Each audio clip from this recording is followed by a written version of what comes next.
Hello students, good afternoon. Welcome back to Tapovan group of school. Students, आज हम हिंदी में chapter number 3 सच्चा हीरा इस इकाई का अभ्यास करेंगे। तो बहुत ही सुंदर यह इकाई है। स्टार्ट करते हैं उसको समझना, ठीक है। प्रस्तुत कहानी में व्यक्ति ने ज्ञान के साथ साथ उसके कर्म को भी महत्व दिया गया है। अच्छा ज्ञान अच्छी बात है, लेकिन वह आचरण में नहीं है तो निरर्थक है। इसी बात को रोचक तरीके से प्रस्तुत किया गया है। तो यहाँ देखिए, सूर्य अस्त हो रहा था। पक्षी चहचहाते हुए अपने नीड की ओर जा रहे। नीड यानी घोंसला। गांव की कुछ स्त्रियां पानी लेने के लिए घड़े लेकर कुएं की ओर चल पड़ी। पानी भरकर कुछ स्त्रियां तो अपने घरों को लौट गई, परंतु उनमें से 4 कुएं की पक्की जगह पर बैठकर आपस में इधर उधर की बातें करने लगी। कुएं की आसपास जो बैठने के लिए जो बनाया जाता है उसे कहा जाता है जगत। बातचीत करते करते बात बेटों पर आ पहुंची। उनमें से एक की उम्र सबसे बड़ी लग रही थी। वह कहने लगी, भगवान सबको मेरे बेटे जैसा बेटा दे।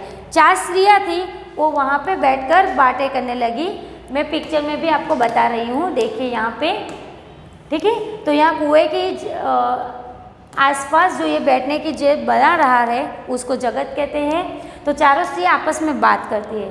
तो पहली की उम्र थोड़ी ज़्यादा लग रही थी। मेरा बेटा लाखों में एक है, उसका कंठ बहुत मधुर है। पहली स्त्री जो है वो बात कर रही है। वह बहुत अच्छा गाता है। उसके गीत को सुनकर कोयल और मैना भी चुप हो जाती है। लोग बड़े चाव से उसका गीत सुनते हैं। पहले जो स्त्री है वो अपने बेटे की प्रशंसा कर रही है, क्योंकि उसका बेटा बहुत ही अच्छा गाता है। फिर है, उसकी बात सुनकर दूसरी स्त्री का मन हुआ कि वह भी अपने बेटे की प्रशंसा करे। उसने पहली स्त्री से कहा, मेरे बेटे की बराबरी कोई न कर सकता। वह बहुत ही शक्तिशाली और बहादुर है। वह बड़े बड़े बहादुरों को भी पछाड़ देता है। वह आधुनिक युग का भीम है। दूसरी स्त्री अपने बेटे की बहादुरी की प्रशंसा करती है। भीम जैसा उसका बेटा है। यह सब सुनकर तीसरी औरत भला कैसे चुप रहती। वह बोल उठी, मेरा बेटा साक्षात बृहस्पति का अवतार है। वह जो कुछ पढ़ता है एकदम याद कर लेता है। ऐसा लगता है मानो उसके कंठ में सरस्वती का निवास हो। तीसरी स्त्री कहती है, मेरा बेटा तो बृहस्पति का अवतार है। वो जो भी पढ़ता है वो पक्का उसे याद रह जाता है।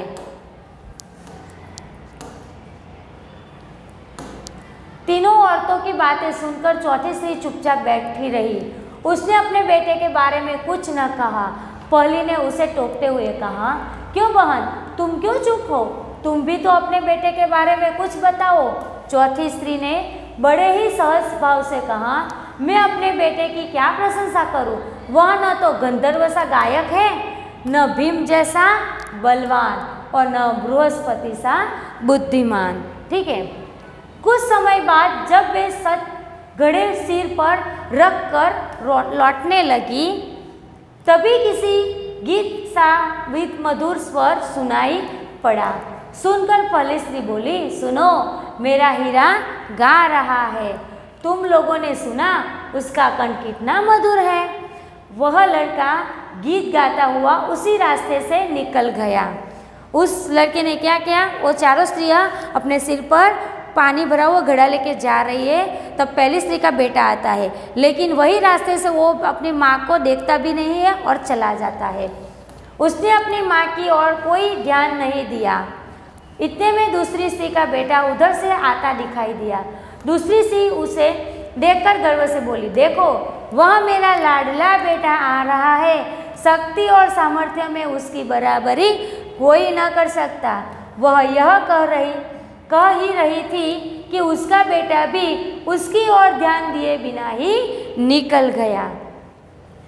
वे कुछ आगे बढ़ी तो एकाएक तीसरी स्त्री का बेटा उधर से संस्कृत के श्लोकों को पाठ करता हुआ निकला। तीसरी स्त्री का बेटा, उसके आचरण से ऐसा लग रहा था मानो उसके कंठ में साक्षात सरस्वती विराजमान हो। तीसरी स्त्री ने गदगद स्वर में बोला, गदगद यानी अभिमान से, गर्व से बोला, देखो यही है मेरी गोद का हीरा।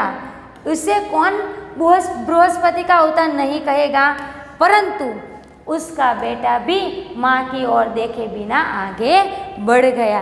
तीनों स्त्रियों के बेटे मिले, लेकिन किसी ने भी अपनी माँ पे ध्यान नहीं दिया। वह अभी थोड़ी ही दूर गया था कि चौथी स्त्री का बेटा भी अचानक उधर से आ निकला। वह देखने में बहुत ही सीधा साधा था। किसका? चौथी स्त्री का बेटा, जिसने अपने बेटे के बारे में कुछ भी नहीं बताया। सीधा साधा और सरल प्रकृति का लग रहा था।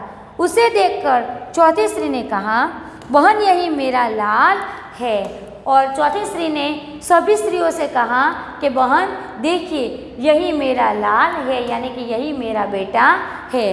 देखिए यहाँ पे तीनों स्त्री है, ये चौथी स्त्री, उसका ये बेटा, और पीछे एक वृद्ध जो है वो सुन रही है इस चारों की बातें।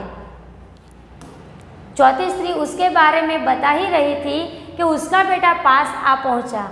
अपनी माँ को देखकर वह रुक गया और बोला, माँ लाओ मैं तुम्हारा घड़ा पहुंचा दूँ।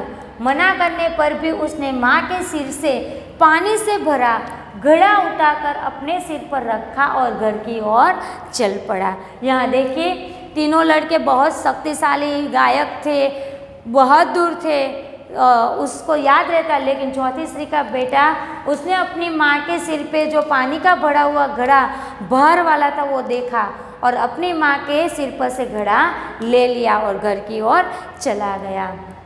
तीनों औरतों बड़े ही आश्चर्य से चौथी स्त्री के बेटे को देखती रही। एक वृद्ध महिला जो बहुत देर से इन औरतों के पीछे चलती हुई उनकी बातें सुन रही थी, पास आकर बोली, देखती क्या हो, यही सच्चा हीरा है।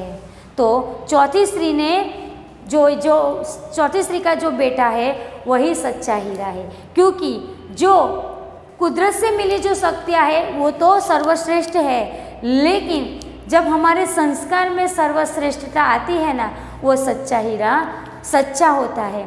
तो चौथी स्त्री के बेटा जो है वह बड़ा ही संस्कार वाला था। उसने अपनी माँ के सिर से घड़ा लिया, उसको अपनी माँ का दर्द दिखाई दिया, उसने समझा।